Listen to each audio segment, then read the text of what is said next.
नमस्कार, मैं प्रदीप हूं। आप थिंक 360 देख रहे हैं। आज भारत के उच्चतम न्यायालय ने एक बड़ा फैसला दिया है और उस फैसले पे बात करनी बनती है, क्योंकि यह फैसला आया है 376 अनुच्छेद पे। यानी कि अनुच्छेद 376 पर यह जो फैसला है, इसका मतलब क्या है और आगे क्या होगा और किस तरीके से यह जो फैसला है वो भारत की राजनीति को प्रभावित करेगा। चुनावों के संदर्भ में तमाम बिंदुओं पे बात करेंगे। आपसे अपील है कि थिंक 360 को अभी तक सब्सक्राइब नहीं किया है तो सब्सक्राइब जरूर करें। दोस्तों, आपको बता दें 11 दिसंबर 2023 को जो ये फैसला आया है, जिसमें सुप्रीम कोर्ट ने 376 अनुच्छेद को निरस्त करने के लिए जो राष्ट्रपति का आदेश जारी हुआ था उसको वैलिड माना है, यानी कि सर्वसम्मति से वैध करार दिया है 5 जजेस की बेंच ने। ऐसे में बीते 4 साल से इस फैसले पर जो अनिश्चितता चल रही थी उस पर फुल स्टॉप लग गया है। आपको पहले बताते हैं कि फैसले के मुख्य बिंदु क्या है। फैसले में जजेस लिखते हैं कि अनुच्छेद 370 जो है वो अस्थायी प्रावधान था, जिसमें जम्मू एंड कश्मीर को विशेष राज्य का दर्जा दिया गया था। इस फैसले में जजेस ये भी कहते हैं कि जम्मू और कश्मीर को आंतरिक संप्रभुता नहीं थी, यानी कि जम्मू और कश्मीर में इंटरनल सुप्रीमेसी नहीं थी। राष्ट्रपति शासन के दौरान राष्ट्रपति और संसद के राज्यपाल या विधानसभा के रूप में टेक ओवर कर सकते हैं। यह तय था कि इस अनुच्छेद को जो है वो हटाया जा सकता है और राष्ट्रपति शासन के दौरान जो है राज्यपाल और विधानसभा का जो कार्यपालिका या विधायिका का जो सिस्टम था उसे राष्ट्रपति टेक ओवर कर सकते हैं। 1957 में जम्मू और कश्मीर की संविधान सभा का जब अस्तित्व खत्म हुआ, उसके बाद भी राष्ट्रपति की शक्ति कायम है कि वो अनुच्छेद 370 हटाने की उद्घोषणा जारी कर सकें। और इस फैसले में जज सबसे इंपॉर्टेंट बात यह कहते हैं कि जम्मू कश्मीर को केंद्र शासित प्रदेश में बदलना अनुच्छेद 3 का उल्लंघन नहीं है। साथ ही जो सबसे बड़ी लाइन है जिसपे जिक्र बनता है वो है कि 370 अनुच्छेद का इस्तेमाल करके ही जम्मू कश्मीर पर भारत का पूरा संविधान लागू किया जा सकता है। दोस्तों, आपको ध्यान होगा कि जब भी हमारे यहां कोई कानून बनता था तो ये उसमें एक लाइन लिखी होती थी कि यह कानून संपूर्ण भारत पर जम्मू एवं कश्मीर को छोड़ के लागू होगा। हमारे यहाँ पे भारतीय दंड संहिता चलती है, यानी इंडियन पीनल कोड। भारतीय दंड संहिता की जगह जम्मू कश्मीर में आरपीसी चलती थी, यानी कि रणबीर पेनल कोड। महाराजा रणबीर सिंह के नाम पे बनाई हुई यह दंड संहिता जो है चलती थी। इसी तरीके से भारत के कानून वहां लागू नहीं होते थे। लेकिन 2019 में मोदी सरकार 2.0 ने एक बड़ा ऐतिहासिक निर्णय लेते हुए जम्मू और कश्मीर को 2 अलग अलग केंद्र शासित प्रदेशों में बदल दिया, जिसमें शांत जम्मू कश्मीर का जो हिस्सा था और लद्दाख और वो उस इलाके को अलग कर दिया और अशांत जो इलाका था उसको अलग कर दिया।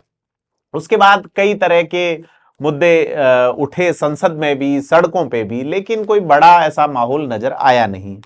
सुप्रीम कोर्ट ने इस मामले में जो फैसला दिया है उसमें आगे क्या हो सकता है, अगर इस पे बात करें तो यह है कि एक तो सुप्रीम कोर्ट के इस फैसले के खिलाफ रिव्यू याचिका दायर की जा सकती है और अगर रिव्यू याचिका दायर की जाती है तो यह होगा कि संपूर्ण राज्य को केंद्र शासित प्रदेश का दर्जा दे दिए जाने के संबंध में संसद का जो अधिकार है या केंद्र सरकार का जो अधिकार है उसके बारे में जजेस की अब 7 जजेस की संविधान पीठ यानी कॉन्स्टिट्यूशनल बेंच बनानी पड़ेगी, क्योंकि 5 जजेस का यह फैसला है। तो 5 या 5 से कम जजेस सुनवाई इस मामले में नहीं कर सकते, इसमें 7 करने होंगे। अगर इसके राजनीतिक और सामाजिक प्रभाव पे देखें तो अनुच्छेद 370 को निरस्त करना केंद्र सरकार की एक बड़ी जीत है। इस फैसले से, सुप्रीम कोर्ट का जो फैसला आया है, इसमें जम्मू कश्मीर में केंद्र सरकार का नियंत्रण और बढ़ जाएगा। लेकिन फैसले में कहा गया है कि जल्दी ही 2024 में यहां चुनाव करवाए जाएं, तो देखने को मिल सकता है कि जम्मू और कश्मीर में भी नई सरकारें बन जाएगी। और यह फैसला जो है जम्मू कश्मीर में शांति और स्थिरता के लिए, जब सरकारें डेमोक्रेटिक सरकारें चुन ली जाएंगी तो भी कई सारी चीजों, शांति और स्थिरता के लिए भी खासा प्रभावी होगा।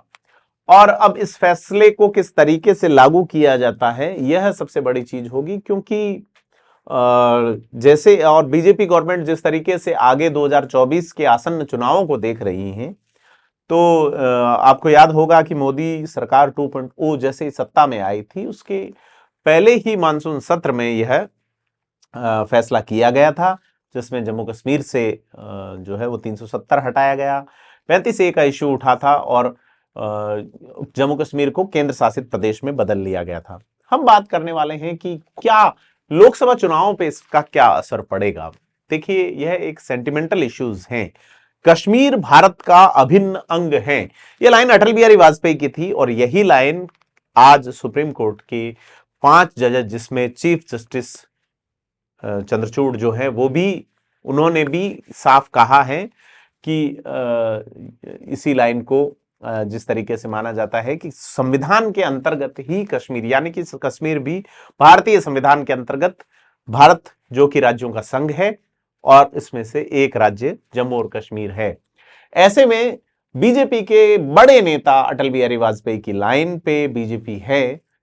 यह एक बड़ा मैसेज प्रधानमंत्री नरेंद्र मोदी और उनकी टीम देने की कोशिश कर रही है। साथ ही जो फैसला आ रहा है, उसके बाद में जिस तरीके से बिल इंट्रोड्यूस हो रहे हैं राज्यसभा में, अमित शाह ने जिस तरीके का स्पीच दिया है, वह भी क्लियर है कि बीजेपी अब कौन से एजेंडे को लेके चुनाव में जाएगी। बीजेपी निश्चित तौर पे इस एजेंडे को बड़े प्रभावी तरीके से भुनाएगी, जिसमें राम मंदिर एक बड़ा मुद्दा था, कश्मीर एक बड़ा मुद्दा था। जैसे कहा जा रहा था कांग्रेस की ओर से लगातार पहले कि राम के नाम पे वोट पा रहे हैं, राम के लिए कर कुछ नहीं रहे, रामलला टेंट में है।